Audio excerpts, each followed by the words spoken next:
Hello everyone, this is Kate and welcome to Kate's Hour of Miracles. Today I'll be sharing from A Course in Miracles. I'll be sharing about the hero of the dream, and that's a major part of A Course in Miracles, is coming to understand how we're dreaming this dream, and that we are the dreaming or the dreamer, and what that means, how we can understand that.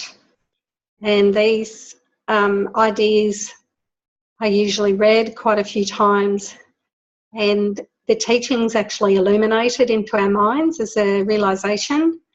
So sometimes we might need to read these sections of the Course many times before we drop in. I guess you might call it realisation or download, or something where it's actually, you experience it, you actually get it. Some people just go, oh, I get it. They're called aha moments.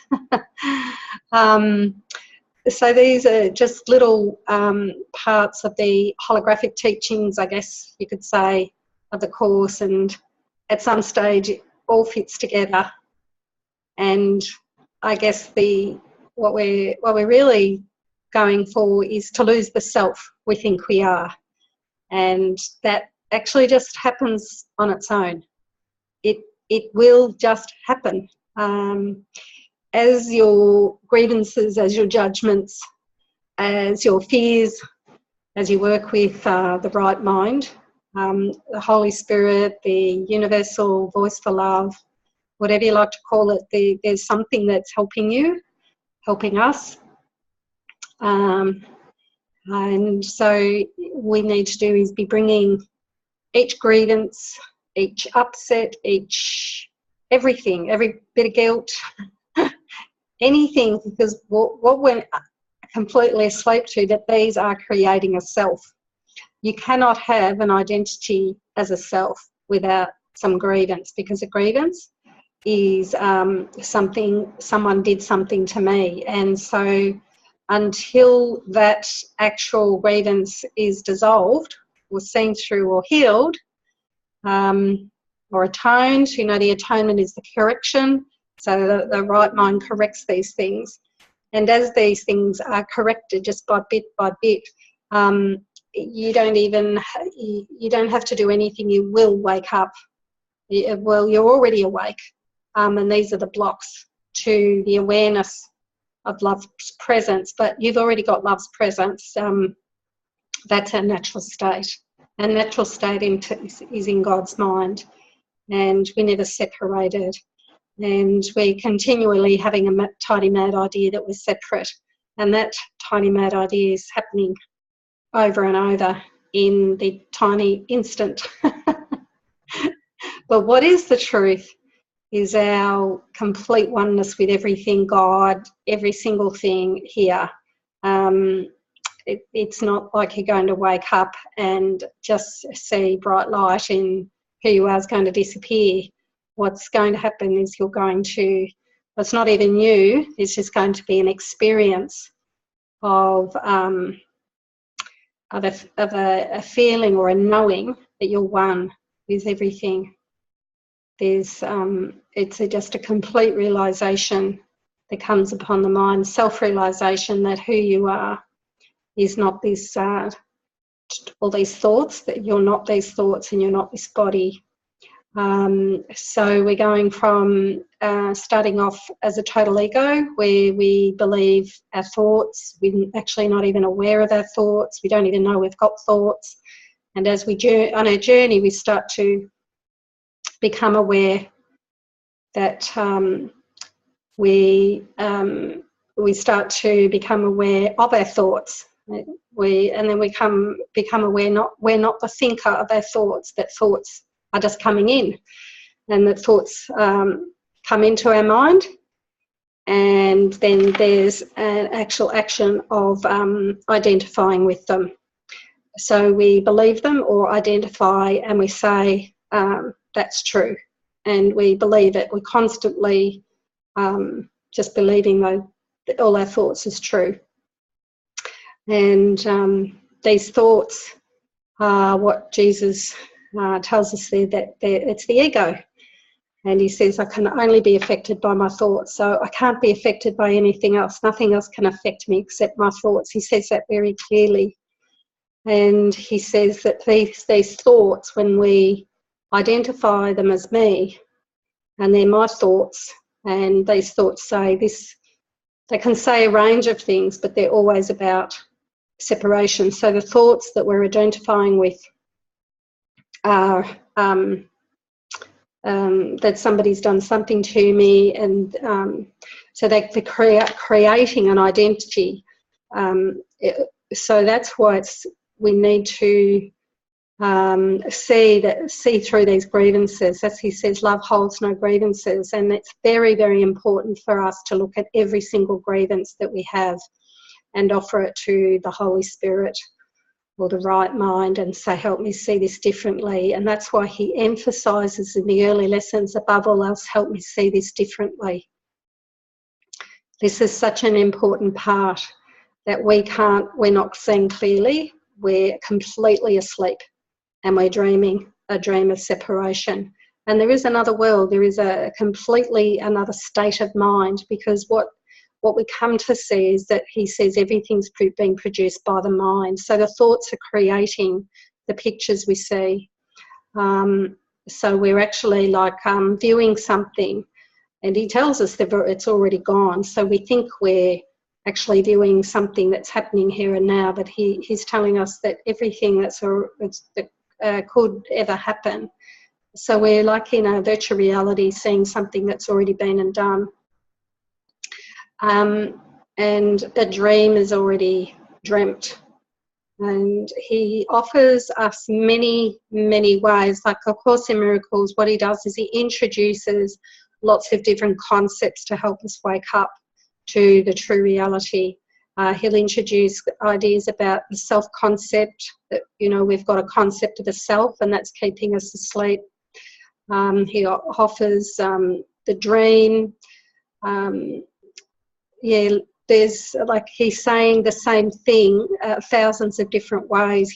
And hopefully as we read the text, it's very important to read the text, probably read it many times, you know, maybe even read it 10 times before it starts to really drop in. And you should hopefully get to the stage where you can read the text and actually, like, understand every single word and every line, and it should make total sense to you. And that's when you know that you're actually you're above, you're getting it. you're in your Christ mind, because you're understanding the teachings, and they all make sense. They all fit together. When I had what some people call awakening, or I don't particularly like that word. I sort of probably more like the word just the falling away of the egoic mind. So it's like something left the mind, and then what happened was it felt like a download.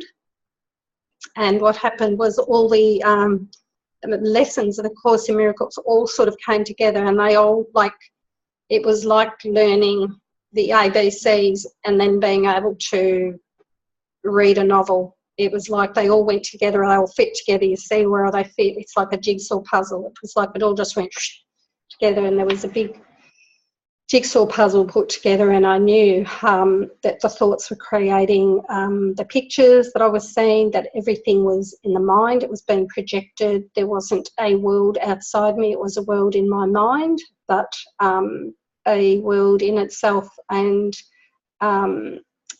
what I saw was that everything was God. Everything was love. There's nothing here but love. But I could see that that's because my mind had shifted. So all I ever did was work on my grievances. I just took every grievance to the Holy Spirit. I did whatever it took to shift the grievance, however long it took. And I was very patient and very willing and very determined and very committed. I wanted the peace of God above all else, and that's one of the lessons. I want the peace of God. And then I realised after I'd shifted all the grievances and all the fears. But it was more than that. There's things that I can't even put into words or can't explain through the language, the things that were realised. Other than I understood time and timelessness. I understood all these things, but I can't tell you what I understood. I just know that my mind went into a complete, and it never went back. So, but I just asked for the Holy Spirit to help me. And I just said, can you help me understand what non-duality is, what timelessness is, what the dreaming of the dream is. If, you know, and I got pointed to particular teachers to listen to at different times, and they certainly helped me. But it's just really, really willing to, it's just the willingness to keep going no matter what, because the ego will use everything it can. It's like you know, this the Terminator, and he comes back and it's like, ha, you know, you got over the grievance with your mother. Now I'll just throw this in and throw that in, and you know, I'll have you have problems with your job, and I'll have someone do something, and you know, and so it's. But what I saw was I just came to see that I was the cause. My mind was the cause of every upset, and whenever I saw anything in the world that I thought needed to be changed, it was 100% commitment to say that was my upset.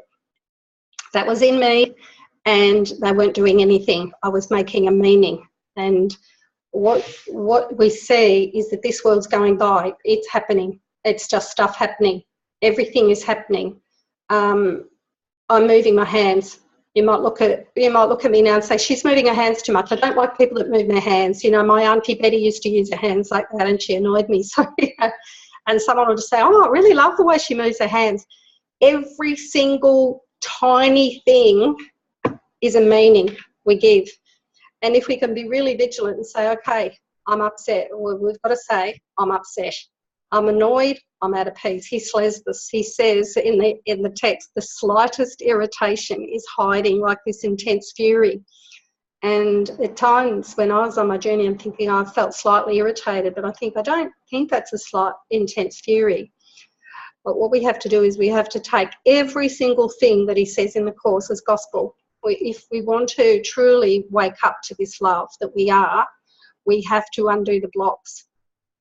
And I remember Nasagadatta, he said, I just did what my guru told me to do. Well, let's just say that Jesus is the guru, or the Christ mind is the guru of A Course in Miracles, and he's going to help us. He's going to help us identify, he's going to help us realise that we're not this ego mind, and that we're more. We are this love. We are this perfect love. And love doesn't necessarily have a form, but it can come through form. And it will, while we believe we're still here in bodies, while we're here in a body, we will be expressing love. And all we need to do is wake up to the fact that we are this love, and we're one with Source. And that's comes from basically every part of the split mind, everything that's holding grievances, because what's happening is you've got a whole, complete, beautiful, stateless, pristine, loving piece of God mind. You've got nothing in it but love. So that's the eternal, changeless, timeless state that we were in. And then we had a tiny mad idea, and we believed it, and we identified with it. And everything, all this lovely, timeless, stateless, beautiful oneness, this just gorgeous experience of being one with everything, got out of awareness. And we're just totally unaware of it. You can't get there.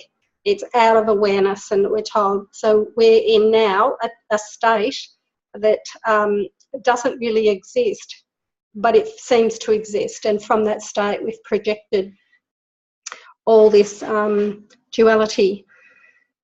And he says it's a lot of it's unconscious, so we have to, all we need to do is just bring all our, anything we're feeling, any upset. And we have to be radically honest. This journey is not about skipping along the beach laughing. And this journey is, if you're going to go through the ringer, you're going to have probably a lot of crying, a lot of fear brought up. Everything that's been oppressed, kept down in your mind when you start on a spiritual path, it's going to be brought up into your awareness. And for me anyway, I went through a lot of fear, but I was willing to face everything that was in my mind, and I also was willing to be wrong. It's really important, because you can't ask, above all else, I want to see this differently, if you're holding on to your own interpretation of your own perception. So we need to be very humble, and I think that's why you have to come to a stage of mind where you say, I want a better way, because you realise whatever you've been doing hasn't been working, and you do have an inkling. You know, I read a lot of self-help books, and I always had an inkling that it wasn't right. It was like a knowing, this doesn't have the truth. You know, it's just like, I'm just going to try and find the truth. I'm going to seek it out.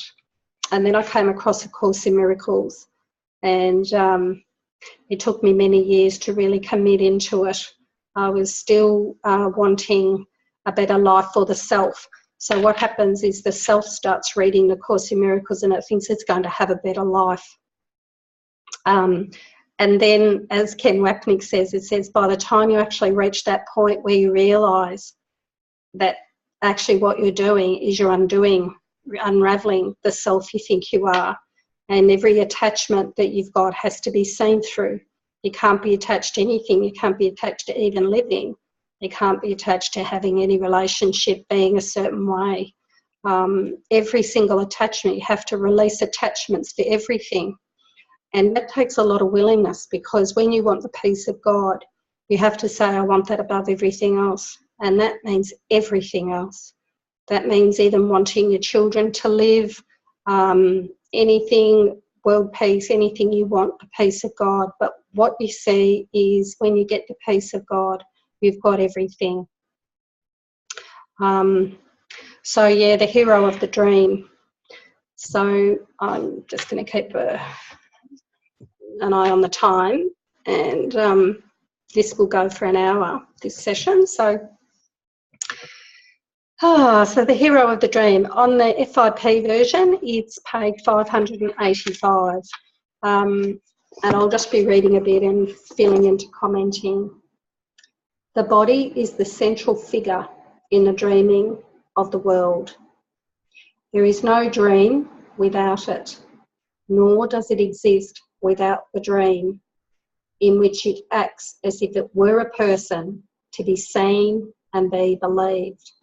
And so this is Jesus telling us that the dreaming of the world, the body is the central figure. So we can't, he tells us that the ego identifies itself as us, as a body. So while we believe we're a body, all our thoughts are going to be body-centred, about looking after the body, making the body better, looking good. So we believe that we are a body.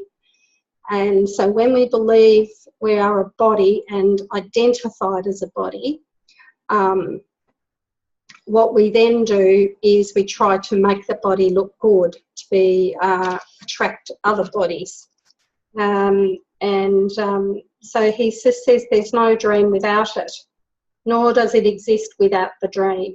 So once you lose identification as your body, that doesn't mean you don't look after the body, but you lose your identification. So we come to see ourselves as mind or spirit, or it's abstract mind of God. So we fall into that which is like a a mind that experiences everything as love.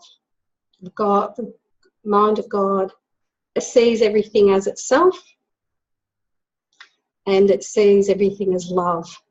And it's an experience of deep, deep, unbounded love. And that's when we lose all our fears and grievances in our mind. Our mind is clear, and all those grievances and fears and guilts and everything else goes up to make the term the ego. That's what the ego is. It's a concept of a self, and that's what we identified as selves with these thoughts, and we're identifying ourselves as a self, and these thoughts are projecting out to make a dream world. So there is no dream without it, nor does it exist without the dream, in which it acts as if it was a person to be seen and be believed. So we believe we're a body, and then it acts as if we're a person. So every time we act as if we're a person, we think we've created a self that isn't real. It's identifying, because to be this person, to be seen and to be believed, it means that you've created an identity and identified yourself as that. So we're asleep believing we're a self. Asleep. The sleeping is just the believing the thoughts. And so it takes the central place in every dream, which tells the story of how it was made by other bodies, born into the world outside the body, lives a little while and dies, to be united in the dust with other bodies, dying like itself. In the brief time allotted it to live, it seeks for other bodies as its friends and enemies. Its safety is its main concern. Its comfort is its guiding rule. It tries to look for pleasure and avoid the things that would be hurtful. Above all, it tries to teach itself its pains and joys are different and can be told apart. And it's really interesting, when we identify ourselves as a body, and we all do. I mean, until I was introduced to these teachings and started to go within, I was completely identified as a body and did a lot of things, trying to lose weight, trying to look better, to completely identified as a body. It's actually really suffering, because we're identifying as something that we're not, and we're not even, but we do sort of have times where we get glimpses that there's something wrong with the way we're living our lives. Its comfort is its guiding rule. So every thought is about the comfort for the body. It wants this and wants that, and it's always trying to. It tries to look for pleasure and avoid the things that would be harmful, that would be hurtful. So we're sort of asleep, looking for pleasure. And it's funny, when you really think about all the times that you've sought for pleasure, you can't find pleasure. You just cannot. That's one thing about, I think, when you come to see it's got to be a better way, because you might get the new car or the new job, but your mind will never cease. It's seek and do not find. So as soon as you get that new job, something will go wrong, because you're in the ego mind. It's never satisfied. It's a thought system that's never happy with anything. So that's why it's seek and do not find, because what happens is it's a completely foreign thought system that we're believing. And so we really need to look at our thoughts. It's so important to pull out all the thoughts that you think and study them. Make your commitment to study your mind watching. Watch your mind and write it down, and what's behind this thought, and then what's behind the next thought. And you will discover so much about how your mind thinks, and then you will discover that you are not your thoughts. There'll be something sitting back that's looking at those thoughts, and at some stage of this journey you will get an aha moment that you're the observer of your thoughts. And once you get that, that's the first click into awakening, because if you know that there's something observing the thoughts, then you might have an idea about there's something talking to you, or there's like a radio on and it's sending out all these messages to you. And like when you listen to the radio, you are discerning. You're like, well, I don't know, I don't agree with that, whatever. But when you're actually listening to the ego, which is just like the ego radio station is on, it's like, you're no good. Oh, I'm no good. Oh, I feel really bad, I'm no good, because we believe it. So when we get inside that gap, we say, you're no good. Well, that's not true. I'm the Holy Son of God. I am the eternal, timeless love. So it's not that you're never going to get thoughts, but what happens through a big shift, a lot of those thoughts cease. It's like it gets turned off. But while we're on this journey, we will have some thoughts, and really it's just about being mindful and just watching for them and just saying, well, that old chestnut again. Or another one is, oh, thanks for sharing, because the ego is always trying to come up with some good ideas of how to make you happy. Even I had a friend say today she felt sad because she couldn't get outside to sit in the sun. And I said, well, that desire to sit in the sun is keeping you from the peace of God. It can be the slightest thing. Oh, I'm sad because I can't see my partner today. The desire to see your partner is keeping you from the peace of God. And it can be the subtlest thing that you have to say, I desire what is. And actually you don't even end up having desire what is. You just are in love with what is. Your mind is so free, and you will get to that. And you actually are. We're already like that. And that's what actually happens. When you awaken, that's why there's a lot of laughing when you actually get it, because you see that you're always that. So it's like, so there's something, as I've been listening to a lot of Paul Hederman recently, and I love the way he puts these concepts that, like, you can know these things, but it's very hard to articulate what they are, because our language doesn't really provide a way of expressing these understandings. And sorry, it's just gone out of my mind because I had something appear on my screen, but I'll get back to that. What Paul said, he said a lot of things. I love the way he says, he calls it selfing. And I love that word selfing, identified as a self. So it's like, say for example, the thought system, ego thought system says, I'm unworthy, and then we believe it, and then we act unworthy. It's the act of selfing. So I'm selfing as an unworthy self.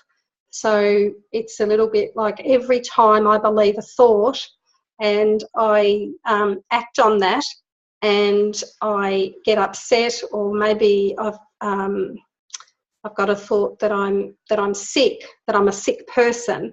So then I believe that I'm a sick person or a sick body.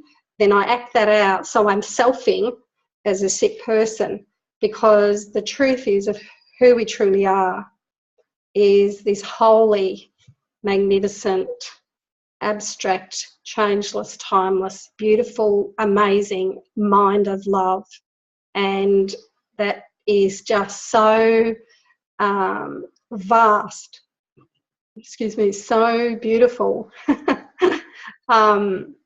And so we're fallen asleep and we believe we're a self. So we've created a self. And it's just identifying with it's, as Paul says, every time you put, my body and my sickness. And that's why when you listen to a lot of the non-dual teachers, they just say, you know, speaking happening. Because once you identify that this is my speaking, you create straight away an idea that there's somebody speaking. There's a me and it's named Kate. So it's got a label and there's a self here. And it's really this constant selfing, as Paul puts it, and it's just beautiful. When I listen to him, it's like bing, bing, bing. It's just going off. I'm just like, I recommend, if you haven't already listened to Paul Hederman, Heddeman, I think it is. He was interviewed on awakeningtogether.org in a satsang, I think the month after me or a couple of months after I was, and he's got a website called Zen Bitch Slap, which is great. And so he's just, the way he delivers his talks is he just slaps you around. He's giving you these Zen bitch slaps. He's just like bang, bang, bang. He's a fantastic speaker, and he just hits you right between the eyes. And I think he's dabbled with A Course in Miracles, but I'm not sure that was his path. I think he's come through recovery and Zen, but I'm not sure. I don't know that for sure, so I can't really comment. But all I know is that the way he delivers these truths, it's gorgeous to listen to. Your mind will just be going, oh, it's just this. The way he explains it, anyway, I won't go into that. I'll leave that and I'll keep going with The Course in Miracles, The Hero of the Dream, because that's what I wanted to share about today. The dreaming of the world takes many forms because the body seeks in many ways to prove it is autonomous and real. So this is all based around the body. And see, this is the ego's biggest tool, is that you're a body.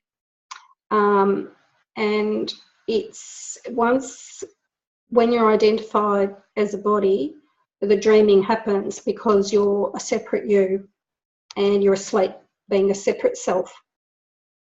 It puts things on itself that it has bought with little metal discs or paper strips the world proclaims as valuable and real.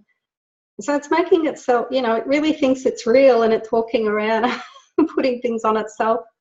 It works to get them doing senseless things and tosses them away for senseless things it does not need and does not even want. And we can all relate to that, can't we? How we want these things, we put them on, then the thoughts come in, oh no, I don't like that anymore, and then we toss them away, and we work to get them doing senseless things. So we work to get them in a whole world of senseless pursuits, because why would you pursue anything when you have everything now? There's no pursuing. We just need to come to the peace of God in our mind and join with God. It hires other bodies that they may protect it and collect more senseless things that it can call its own. A lot of celebrities and that hire other bodies that can protect it. And you see how a lot of the celebrities in this dream, you know, a lot of the minds here are just adore them. And these, generally, a lot of these minds that we term celebrities, they collect a lot of things because they have a lot of money generally, and we aspire to that. So the ego says, yes, that's the good thing. And then I remember Jim Carrey saying, oh, I'd love everyone to be a celebrity so they could so see that, you know, it's not it. So that just is another confirmation that the ego is seek and do not find. And there's nowhere to go in this world. There's nothing, absolutely nothing that you can get from this world that will make you happy. It's everything here crumbles to dust. Sometimes it dreams it is a conqueror of bodies weaker than itself. And in some phases of the dream, it is the slave of bodies that would hurt and torture it. I love this sentence, this next one. The body's serial adventures from the time of birth to dying are the theme of every dream the world has ever had. The hero of this dream will never change, nor will its purpose.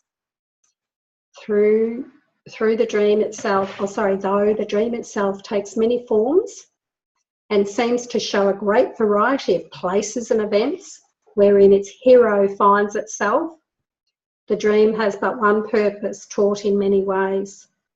The single lesson does it try to teach again and still again and yet once more, that it is cause and not effect.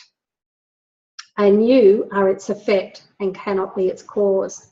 So what he's saying here is that we're actually causing the dream. We are, through our egoic mind, we're seeing the dream, and we're projecting something. He calls it a dream, but it's some type of projection in our minds that we believe is outside of us and is real. Thus are you not the dreamer, but the dream. So he's saying here, and so you wander idly in and out of places and events that it contrives. Thus this is all the body does is true, for it is but a figure in a dream. But who reacts to figures in a dream unless he sees them as if they were real? The instant that he sees them as they are, they have no more effects on him, because he understands he gave them their effects by causing them and making them seem real. So the instant that he sees them as they are, so when you see that the bodies are love and they're just God and they're nothing else, like they're nothing except amazing, it's not a body, it's just, you see that you're one with everything, and that includes the bodies. Everything is one, and it's an understanding. So you'll see that everything is its Christ self. It's holy. It's magnificent. You'll just see it. You just love everything.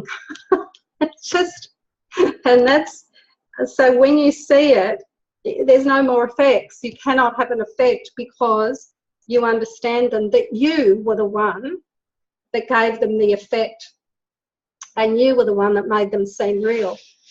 So this is how we awaken from the dream.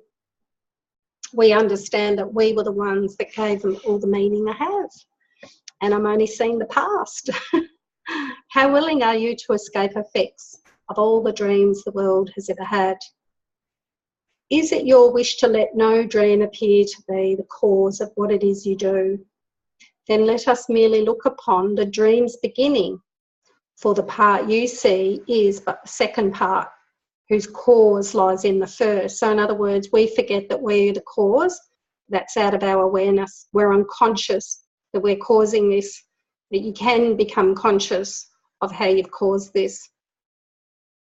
And that's when you allow the Holy Spirit to help you see this differently, and everything will rise to your awareness of how you've set this up. No one asleep and dreaming in the world remembers his attack upon himself. So we're asleep and we're dreaming in the world. We don't remember our attack upon ourselves. We're completely, I wasn't aware I was attacking myself. I thought everyone was attacking me. And then it was like, no, I have to see that I'm the cause. And this is the biggest thing. And a lot of Course in Miracles students don't get this part. Actually, this is the cause, and it's not, this is the big part of the Course in Miracles, that no one believes there really was a time when he knew nothing of a body and could never have conceived this world as real. So, so this world of duality, of good and bad and right and wrong, it's not a reality. It seems to be a reality until we see that it's not real. He would have seen at once that these ideas are one illusion, too ridiculous for anything but to be laughed away. How serious they now appear to be. So they seem serious, and he's saying, yeah, how serious they now appear to be. but no one can remember when they would have met with laughter and with disbelief. We can remember this if we but look directly at their core. So he's saying you can remember the original time. It's still in your mind, the original timeless, changeless state of oneness, of this love, of the mind of God. And we can remember this if we but look directly at their core. So he's saying to us, don't try to change the world outside you. Go to the cause, go to the mind, your mind, that has the upset. And we will see the grounds for laughter, not a cause for fear.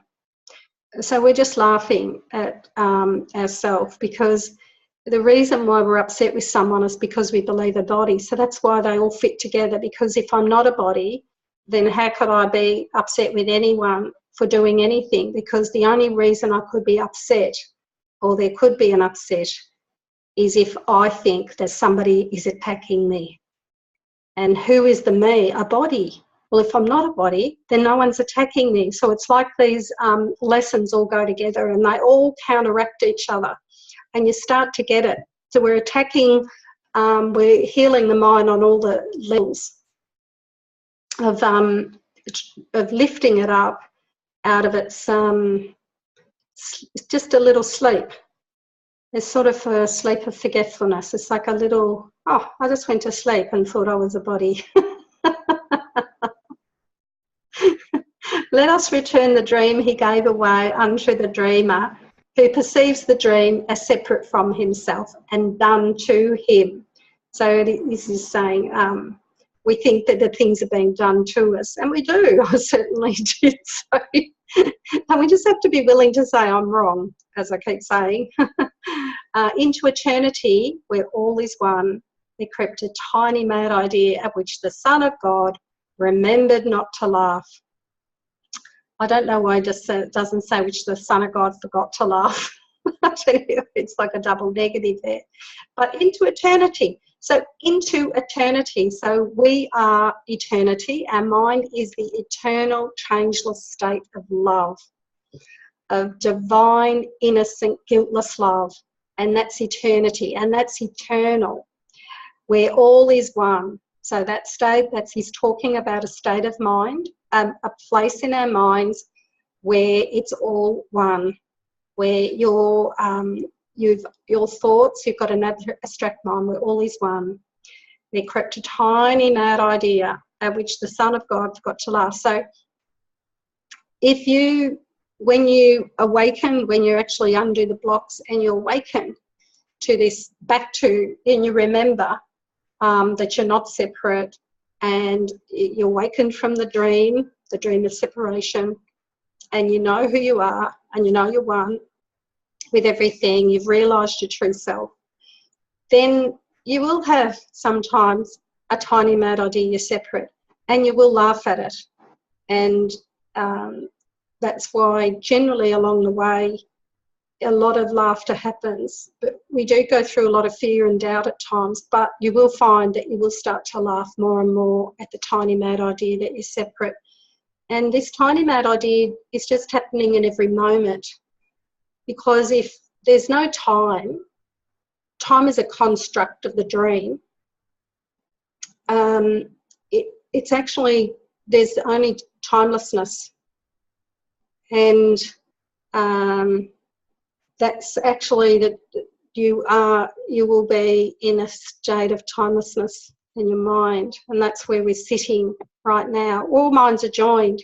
There's no private thoughts. The ego is one thought system, and it seems to have fragmented off, but it's one mind of God that's joined. So that's why when you awaken and become the light of the world, you'll help other minds remember their oneness.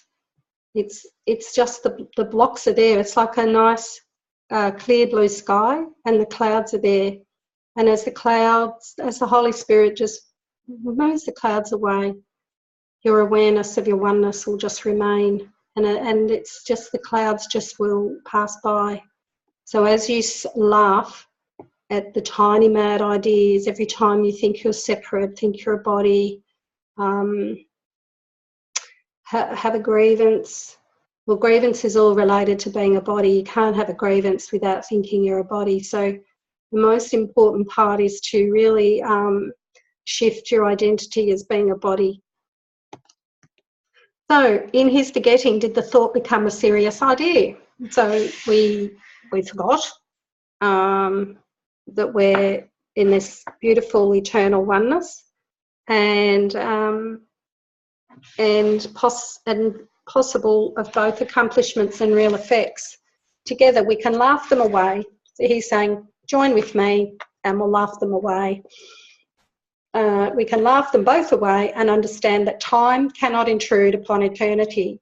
So, you know, this world cannot intrude into eternity where your mind lives. It lives in eternity, in the eternal love and beautiful peace of God, peace that passeth understanding.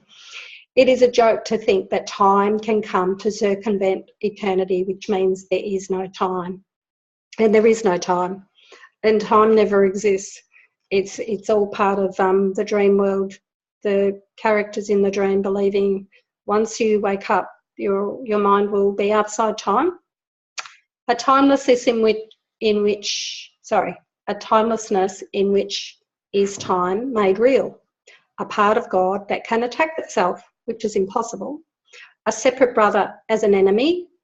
Well, no, because brother's one with you, so can't be an enemy. That's just thoughts. There's just thoughts that my brother is separate and an enemy. A mind within a body. All are forms of circuitry whose ending starts at its beginning, ending at its cause. So in other words, if you can find the cause, which is your mind, then you'll undo it all. The world you see depicts exactly what you thought you did. So you've got an unconscious guilt. You think you're separated from God. So you're depicting it whether you like it or not. And of course you're asleep to it, so you can't blame yourself. You can't say I'm guilty, I'm dreaming this dream. You just have to have help to awaken to your reality, not feel bad that you're dreaming it. Except that now you think that what you did is being done to you. Yeah, so that the guilt that's in our mind is so awful, we project it out. I just say, you're the bad guy out there. The guilt for what you thought is being placed outside yourself and on a guilty world that dreams your dreams and thinks your thoughts instead of you. It brings its vengeance, not your own. It keeps you narrowly confined within a body, which it punishes because of all the sinful things the body does within its dream. You have no power to make the body stop its evil deeds because you did not make it and cannot control its actions, nor its purpose, nor its fate. The world but demonstrates an ancient truth. You will believe that others do to you exactly what you think you did to them. But once deluded into blaming them, you will not see the cause of what they do because you want the guilt to rest on them. How childish is this petulant device to keep your innocence by pushing guilt outside yourself but never letting go. It is not easy to perceive the jest when all around you do your eyes behold its heavy consequences, but without their trifling cause. Without the cause do its effects seem serious and sad indeed, yet they but follow. And it is their cause that follows nothing and is but a jest. In gentle laughter does the Holy Spirit perceive the cause. He knows the cause is in your mind and you're unaware of the cause and looks not to effects. So we can't know what we're projecting out. We can only be aware of our upsets, and that's all he says is our part is so little. He says, all you have to do is notice when you're upset and give it to the Holy Spirit and us to help you see this differently. That's all we have to do. It's very, very simple. How else could he correct your error, who have overlooked the cause entirely? Because we don't realise that our mind's actually causing it. That's the part we're really unconscious about the cause. So he corrects it. He bids you bring each terrible effect to him. So every time we think there's a terrible effect outside of us, he's asking us to bring it to him, that you may look together on its foolish cause and laugh with him a while. You judge effects. The effects are what seems to be outside of you. So you get upset with somebody doing something. So you're judging the effects, but he has judged their cause. So what it means by that is that he's looking at your mind, and he's helping you see it differently. And by his judgment are effects removed. So he's, I'll just finish the rest of this. Perhaps you come in tears. We do. But hear him say, my brother, holy Son of God, behold your idle dream in which this could not occur. And you will leave the holy instant with your laughter, and your brother's joined with his. So that's the area it's called the hero of the dream. And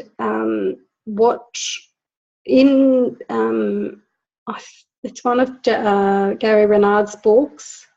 It's not Disappearance of the Universe. I think it's the one with the blue cover.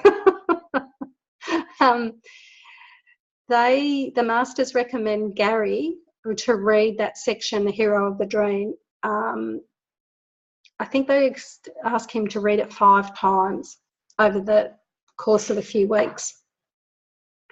I follow everything the masters told Gary to do. Everything they suggested. I've done all the meditations, everything. If they told him, I'd do it. So it's like, you can put yourself as the student in those books.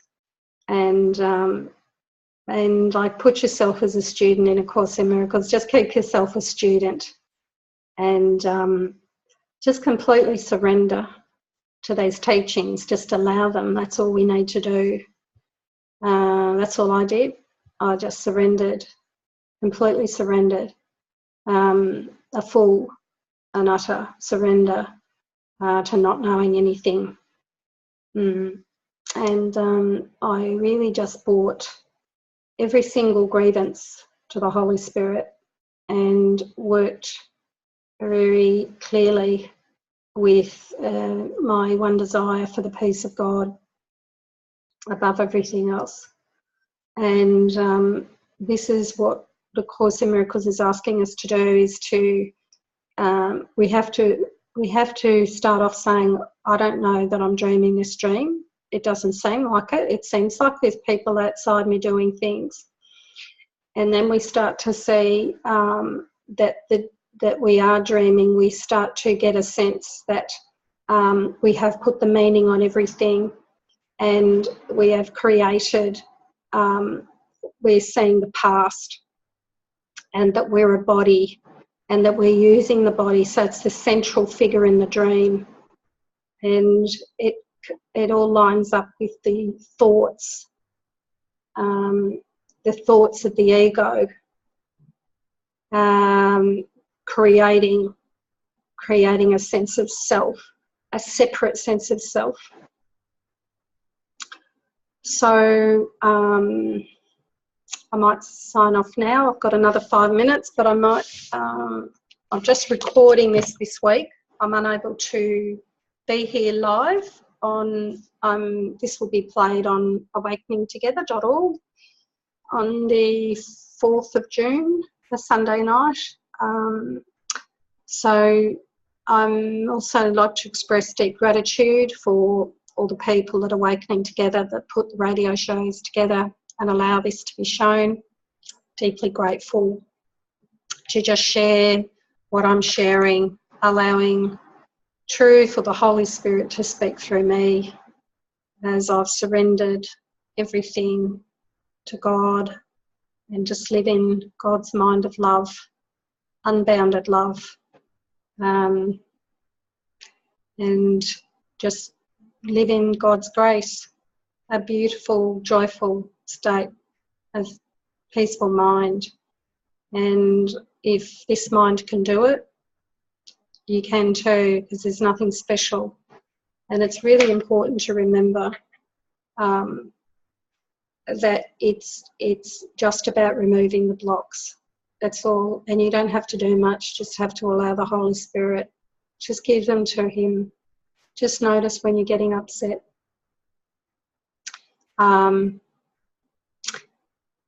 So I'll just read a quick lesson from the back of the course, lesson 280. What limits can I lay upon God's Son? Whom God created limitless is free. I can invent imprisonment for him, but only in illusions, not in truth. No thought of God has left its Father's mind. No thought of God is limited at all. No thought of God but is forever pure. Can I lay limits on the Son of God, whose Father willed that he be limitless and like himself in freedom and in love?